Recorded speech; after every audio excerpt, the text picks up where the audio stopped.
The whole court had gone silent, waiting for the king to correct his own son, and he never did. I stood at the edge of the dais in my plain nanny's grey, holding a squirming 3-year-old on my hip in the middle of a formal audience, and I felt every eye in that hall move from the boy's mouth to the king's face, and wait for the word that would put things back where they belonged. Cade had said it so easily, so naturally, the way you say the truest thing you know, without ever once considering it, might be dangerous. And King Cedric of the Iron Territories, the strongest wolf alive, looked at his son and looked at me and said nothing at all. The silence went on long enough that I understood, with a slow falling feeling, that it was not going to end the way I had braced for it to end. But that is nearly the whole of it, and a woman who tells you the ending before she has earned it deserves to be turned off. Let me go back a year, to the day I first came to that fortress, with one trunk, and no expectation of anything at all. I am Marin. I have no pack of consequence, and no bloodline worth naming, and I have made my living as a nanny since I was 17, moving from household to household with my trunk and my patience, because it is the one thing I have ever been reliably good at.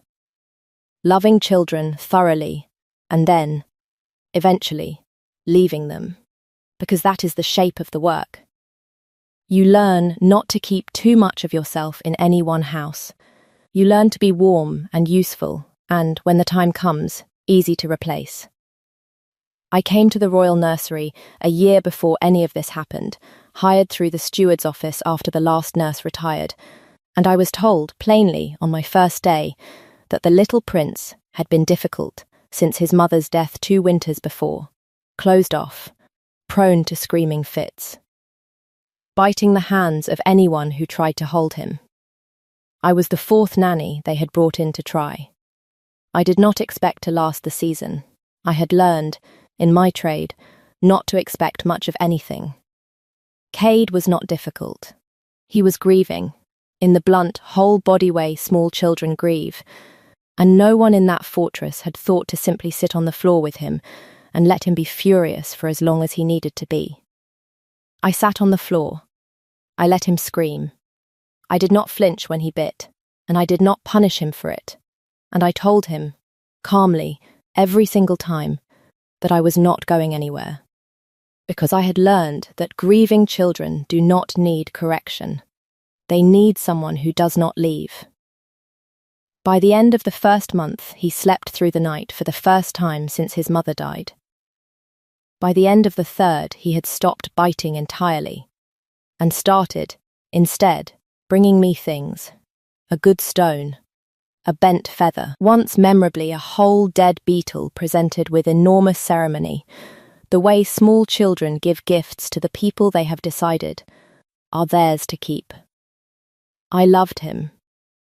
I want to say that plainly, because it is the whole hinge of everything that follows. I had loved children before, and left them before, cleanly, professionally, the way the work requires. I did not manage it cleanly this time. Somewhere in that 1st year, without deciding to, I stopped being a nanny who loved her charge and became something closer to a woman raising a child, and I did not let myself look at that too directly.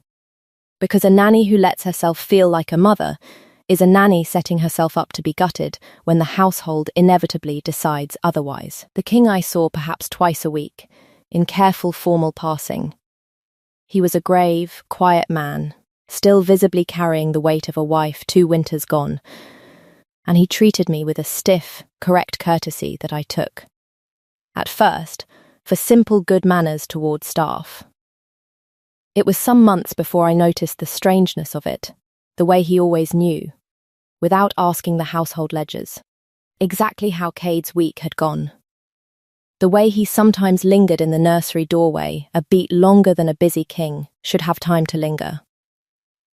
The way once, when Baldric II referred to me as the boy's nanny in his hearing, something flickered hard and fast across his face before he caught it, gone almost before I could name it. I did not name it. I told myself it was nothing. A woman who lets herself hope for more than her wages is a woman setting herself up for a very particular kind of grief, and I had watched it happen to other nannies in other houses, and I had promised myself, a long time ago, that it would not happen to me. If you want to know what King Cedric actually knew, and for how long, before his own son said the word that undid a year of careful silence in front of the whole court, then stay with me. Follow this one to the end. I had told myself a small, careful story about my place in that house. It held up for a year. It did not survive the audience. The wolf found me first, before the king ever let himself. It began coming to the nursery in the evenings, a great dark shadow of a beast that would lie across the threshold while I settled Cade for the night, watching me with an attention I found, at first unsettling and then, over months, simply familiar. It never came near me directly. It kept its distance, formal as its master, but its eyes tracked me around that room, the way a man's eyes track someone he cannot look at plainly in daylight. Once, when Cade had a fever and would not settle, the wolf pressed itself against the outside of the door the entire night, and in the morning I found Cedric himself asleep in the corridor chair beside it, having apparently come to check on his son and been unable to make himself leave once he saw I had not left either. I began, slowly, to understand that the king's careful courtesy toward me was not simple good manners. I did not act on it. I could not afford to. A nanny who reads too much into a lingering glance from her employer is a nanny one bad guess away from unemployment, and I had a trunk and a trade and no pack to catch me if I fell, and I have never once, in my whole practical life, let myself gamble on a feeling I could not verify. Cade began giving me the horse around then, a small carved wooden thing, roughly made, clearly whittled by an unpracticed hand late at night. He would press it into my palm at odd moments and tell me, with enormous 3-year-old gravity, to keep it safe, and I would keep it through the day and return it to him at bedtime. And the next evening he would press it back into my hands again, as though the game required constant renewal. I asked him once, gently, where he had gotten it, and he said, with the flat honesty of small children, Papa made it. For you. But he doesn't know I know. I did not know what to do with that. I kept the horse safe every day, and returned it every night, and told myself it was nothing. The way I had told myself everything else was nothing. Lady Avaline arrived at court around the same time, and I understood, the moment I saw her, exactly what shape my quiet, unspoken hope was about to be crushed into. She was a noblewoman of an old, well-connected house, beautiful, composed, clearly positioned by her family as the natural choice to end the king's long mourning and give the pack a proper lunar again. She was not unkind to me. Exactly, she was worse than unkind. She was kind in the particular, careful way of a woman clearing an obstacle without ever raising her voice. "You have done a wonderful thing with the boy," she told me in the nursery doorway, watching Cade sleep. Truly, the whole court says so. It cannot have been easy, coming into a house so wounded. Her voice was warm, reasonable, ruinous. I only worry, dear, that a child so starved for a mother might come to lean on the wrong shape of comfort, a nanny mistaken, in his own small heart, for something more permanent than her position actually is. It would be kinder, I think, for both of you, if some distance were reintroduced before he comes to expect a permanence you and I both know is not actually yours to give. I would hate to see either of you hurt when the natural order reasserts itself, as it must. She left me with that, and it did precisely the work she intended, because it was clever and it named the exact fear I had been carrying and refusing to look at directly for a year.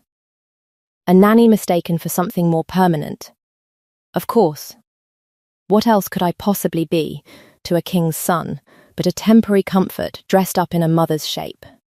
I resolved, that night, to begin the careful, professional work of pulling back, less time on the floor, more correct distance, the slow unwinding a good nanny does when she senses a household is about to change shape around her. I have done it before. I told myself I could do it again. But my hands kept doing the opposite of what my resolve intended, because Cade needed me exactly as much the next morning as he had the morning before. And a child's need does not care what a woman has quietly resolved to withhold. The formal audience came a fortnight later, a grand gathering of the Northern Lords, called ostensibly to discuss border grain, but everyone in that hall understood. Actually, to give the court a good long look at Lady Avaline standing at the king's side, a soft public rehearsal for an announcement everyone assumed was coming. I was not meant to be part of it at all. I had brought Cade only because his usual under-nurse had taken ill, and there had been no one else to mind him, and I had meant to keep him quiet at the edge of the hall, out of the way, invisible, the way good staff is meant to be invisible. He grew restless during the long grain report, as 3-year-olds do, and squirmed free of the bench and toddled the length of the hall in front of the entire northern nobility, and reached the dais, and lifted his arms to be picked up the way he had lifted his arms to me 1,000 times in a year of ordinary evenings. I should not have gone to him in front of the whole court. A better trained nanny would have signalled a guard, waited, kept the correct distance the moment demanded. I went to him instead, because I have never once in my life been able to leave a reaching child unanswered, and I picked him up and settled him on my hip the way I always did, and he put his face against my shoulder with the enormous contented sigh of a small creature, exactly where he wanted to be. And into the hush that followed, in front of Lady Avaline, in front of every northern lord, in front of the king himself, Cade lifted his head, looked around at the sudden attention with mild 3-year-old surprise, and said, perfectly clearly, Mum, why is everyone looking at us? The whole court had gone silent, waiting for the king to correct him. Everyone in that hall knew what should happen next. A gentle laugh, perhaps. A murmured, no, sweetheart. That is your nanny. A small kindly correction that would let the moment pass, and the court breathe again, and Lady Avaline's careful rehearsal continue undisturbed. King Cedric looked at his son. He looked at me. And he said nothing at all. The silence stretched past the point where silence could still be mistaken for surprise. It stretched until every lord in that hall understood, with the particular electric certainty of people watching history happen in real time, that the king was not failing to correct his son. He was choosing not to. Lady Avaline's composed face did not move, but something behind it did, and I understood, watching her, that I had just become a great deal more dangerous to her than a nanny had any right to be. I did not understand, in that moment, why he had let it stand. I only knew that my whole carefully practical heart was hammering, and that the small, careful story I had told myself for a year, a nanny, temporary, easy to replace, had just been shattered in front of the entire northern nobility by a 3-year-old's honest mistake and a king's honest silence. He found me that night, in the nursery, after Cade was finally asleep, and he sat down across from me on the low bench where I usually read. A king folding himself onto furniture built for a child's room, and for a long time neither of us said anything at all. You didn't correct him, I said finally, because someone had to say something and it was clearly not going to be him first. No, Cedric said. His voice had none of its careful court formality left in it. I have been asked, twice this year, by my own counsel, whether the boy's attachment to you had grown improper for his rank. I told them it was a child's grief finding somewhere safe to land. That was true. It was also not the whole of what I knew. He looked at his hands. I went to my wolf healer 4 months ago. Quietly, I asked her to examine the bond I had felt building since the winter you arrived, because I did not trust my own judgment on a matter that large. and I wanted it confirmed by someone whose word I could not simply talk myself out of. He looked up. She confirmed it, Marin, 4 months ago. You are my fated mate.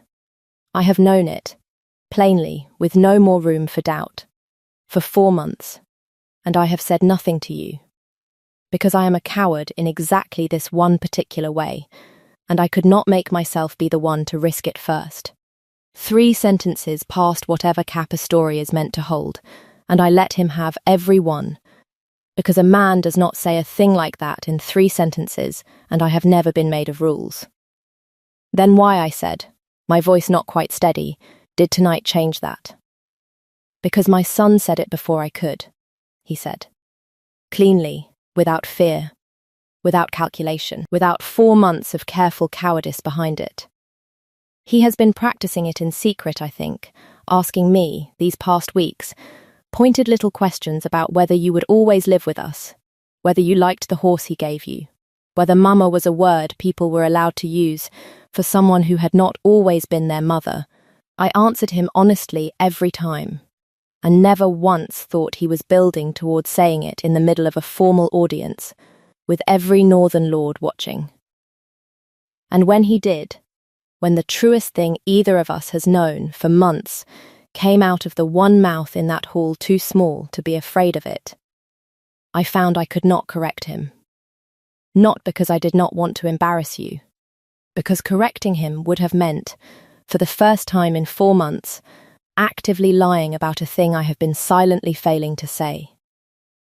That was the moment my careful professional distance went out of me entirely, and something with a spine took its place. Because I understood, sitting there with the wooden horse in my apron pocket where it had lived, unreturned, since that morning, that I had spent a year making myself small enough to be easily removed, telling myself I was staff, temporary, a comfort with an expiry date, and the 2 people who actually mattered in that house had already, independently, decided otherwise. The pup with a child's uncorrupted certainty. And the king, in his own reluctant, cowardly, 4 months late way. I am done shrinking myself to fit a role you and I both know I outgrew months ago, I said. I let Lady Avaline half convince me I was a passing comfort your son had mistaken for something permanent. I am not going to keep making myself easy to send away just because it would be tidier for your counsel. I closed my hand around the little wooden horse in my pocket. If you've known for 4 months, Cedric, then say it to me directly, the way your son just said it to the whole court. I am not going to be the one who has to guess at what a king is too afraid to speak first. Lady Avaline made her move 3 days later, and she made it in the open council, which was her mistake, because a woman that clever should have known better than to build her trap where the whole court could watch it fail. She petitioned, formally, for the nanny's dismissal. Framed with impeccable concern, the boy's attachment had grown, by his own public words, dangerously confused. For his own emotional stability, and for the dignity of a house soon to welcome its true Luna, the staff member responsible for the confusion should be quietly reassigned to a household farther south, where the prince's affections could heal cleanly. She had votes lined up. Old lords who found a hired nanny an easier story to swallow than a fated bond arriving in a servant's shape. It was nearly carried when word came that Cade, left for a moment with an under-nurse while the petition was debated, had slipped out to the training yard to watch the warhorses drill, and a spooked young stallion had bolted straight toward where he stood transfixed at the rail. I was already running before anyone finished saying his name. I have no wolf, and no strength worth boasting, but I had 2 legs and a year of knowing exactly where that child's small feet would carry him fastest, and I reached the rail a heartbeat before the stallion did, and threw us both clear. I felt the animal's shoulder catch my hip as we went down. A hard glancing blow that would have been Cade's skull if I had been a half-second slower.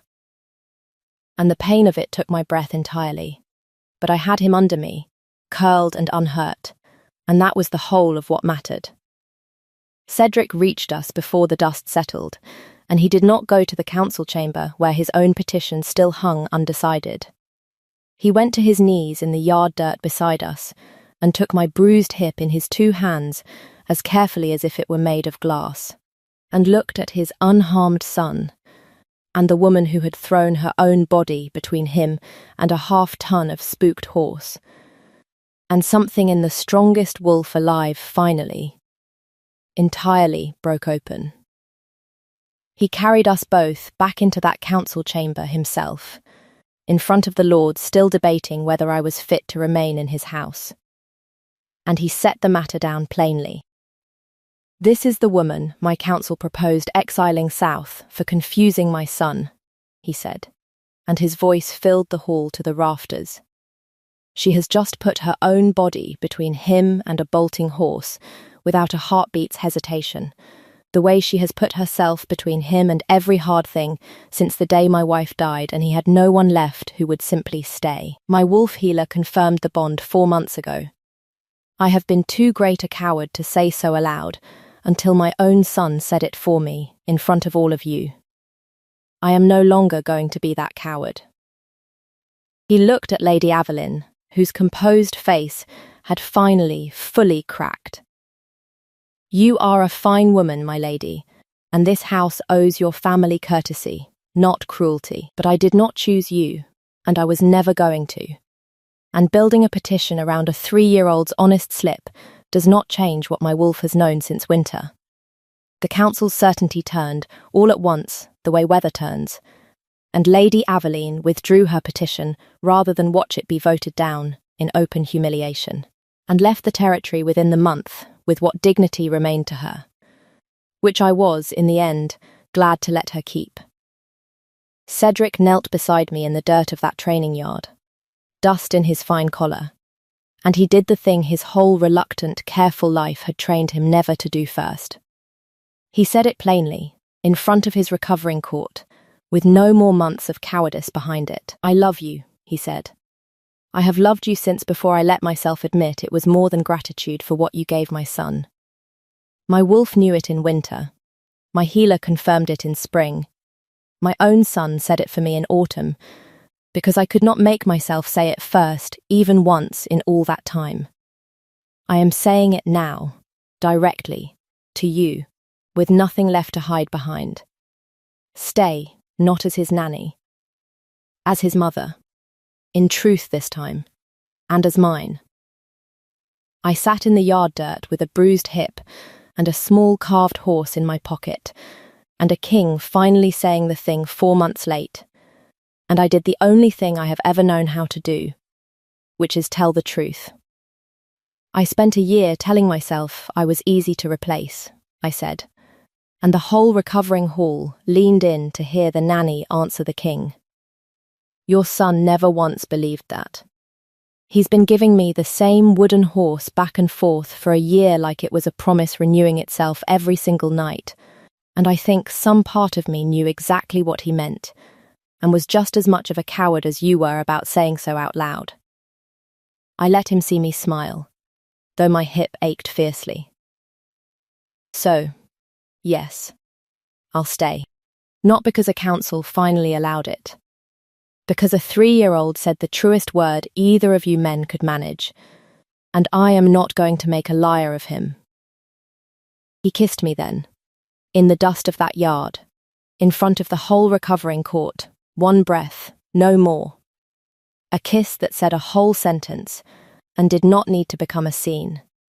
And what broke open in me was not the thing the songs promise. It was recognition, plain and total. The vertigo of being chosen, at last, out loud, by a man who had spent 4 months choosing me in silence, and simply lacked the courage to say so first.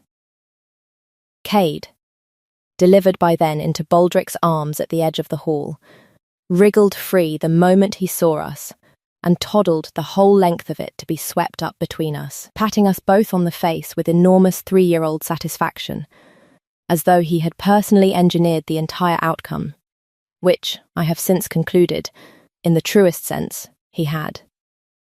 A year on, I am the Luna of the Iron Territories, which still strikes me as a role someone else was meant to grow into. My hip healed to a faint ache that flares in cold weather, the cost of the thing, and I have never once been sorry for it. Cedric still keeps a small carved horse of his own on the mantel now, a twin to the one Cade made me. Whittled, badly, I tease him, with his own hands, and given to me on the morning of our binding, as though he were finally allowed to give me a gift directly, instead of smuggling it through his son. The wooden horse Cade first gave me lives on a shelf in the nursery now, kept safe permanently instead of returned each night, because the game, it turns out, was never about the horse. It was a small boy testing, over and over, whether the thing he had already decided about me would hold. It held. A letter came last week from the household that let me go 2 positions before this one, on the grounds that a nanny who grew too attached made poor staff.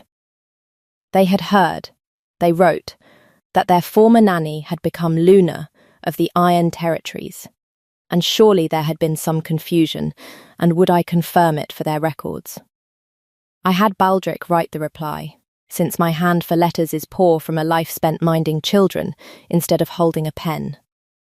I did not gloat. Gloating and grace wear the same coat, in my experience, and it is hard to tell them apart from a distance.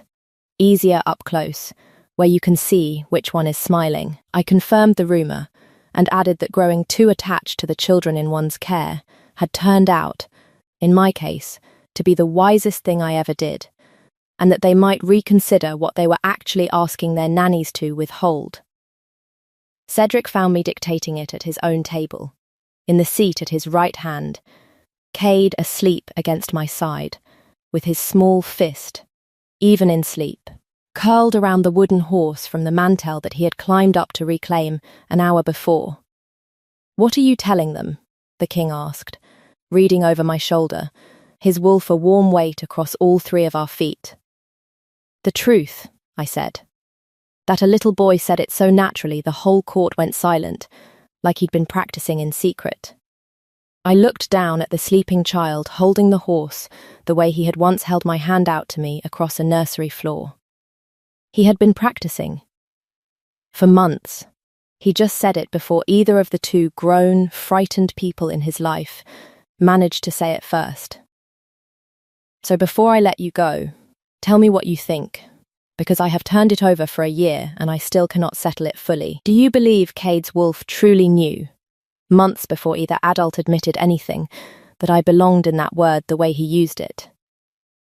Or do you think it was only a grieving child reaching for the comfort that had never once left him, and it simply happened, by grace, to be true as well as kind? Tell me your theory below. I have lived inside the answer for a year, and I have decided some things are allowed to be both at once.